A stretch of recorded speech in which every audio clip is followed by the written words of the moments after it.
प्रतापराव जाधव हे काय ISO certificate देणारे संस्था नाहीये की ते कोणाची लायकी काढतील किंवा कोणाचं खरं काय खोटं काय. ही जनता बुलढाणा जिल्ह्यातली त्यांची लायकी त्यांना दाखवेल. गावागावातले लोक त्यांना काढून देतात गावागावातनं. गावात त्यांच्याजवळ 10 माणसं उभे राहायला तयार नाही अशी परिस्थिती आहे. ते प्रचंड परेशान आहे. 15 वर्षात या जिल्ह्यात सांगण्यासारखं प्रतापराव जाधवांनी केलं काय. खामगाव जालना रेल्वे मार्गाचा नारळ दर 5 वर्षांनी फोडतात, मंजूर झाला म्हणतात, काहीच नाही केलं 15 वर्षामध्ये. आणि ते जे सांगतात वैनगंगा नळगंगाचा विषय, त्याच्यात त्यांचं श्रेय काहीच नाहीये. वैनगंगा नळगंगा प्रकल्पाला मंजुरात त्याचा पहिला सर्वे हा भारतभाऊ बोंद्रेंच्या काळात पाटबंधारे मंत्री असताना झालेला आहे आणि त्याचं सगळं श्रेय भारतभाऊ बोंद्रेंना आहे.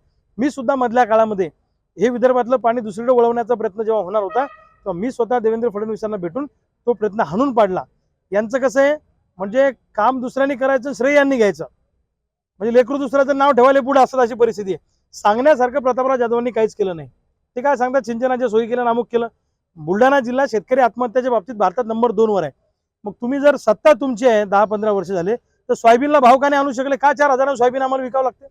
का कापूस आम्हाला 6,500 विकावा लागतो?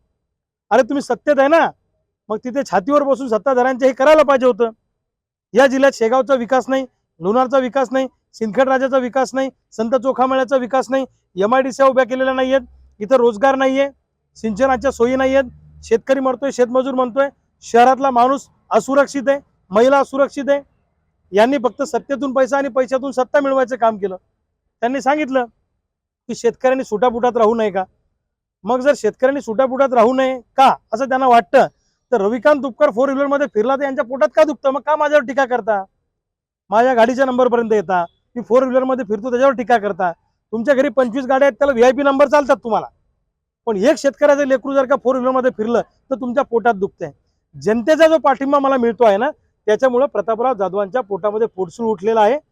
आणि भावनिक काय बोलायचं, मी प्रॅक्टिकल बोलतो. काय ठोस केलं 15 वर्षात प्रतापराव जाधवांनी सांगावं. मग का तुम्हाला गावागावातले लोक गावातनं काढून देत आहेत? का तुमची पंचायत होते? सत्तेचा दुरुपयोग करून लोकांना तुरुंगात टाकायचं, जेलमध्ये टाकायचं, खोट्या केसेस दाखल करायच्या आणि नरेंद्र मोदींच्या नावाने निवडून यायचं. एवढं 10 वर्ष केलं त्यांनी. 15 वर्ष स्वतःच्या जीवावर, माझ्यासारखं हिंमत असेल तर त्यांनी अपक्ष निवडणूक लढून दाखवावी स्वतःच्या ताकदीवर. मोदींच्या नावानं मतं न मागता स्वतःचा चेहरा पुढे करून मतं मागून दाखवावी प्रतापराव जाधवांनी. हिंमत असेल तर चॅलेंज आपलं, उतरावं त्यांनी अपक्ष मैदानामध्ये, काही हरकत नाही. काही केलं नाही, सामान्य माणसाची वाट लावायचं काम यांनी केलं. ठेकेदारी केली, समृद्धी महामार्गाचे ठेके घेतले. मी जास्त बोलत नाही, जशी जशी वेळ येईल तसं तसं मी बोलन. मी कोणता शर्ट घातला याच्यावर जर तुम्ही टीका करत असाल तर याचा अर्थ लायकी तुमची काय हे महाराष्ट्राला, बुलढाणा जिल्ह्याला माहित आहे.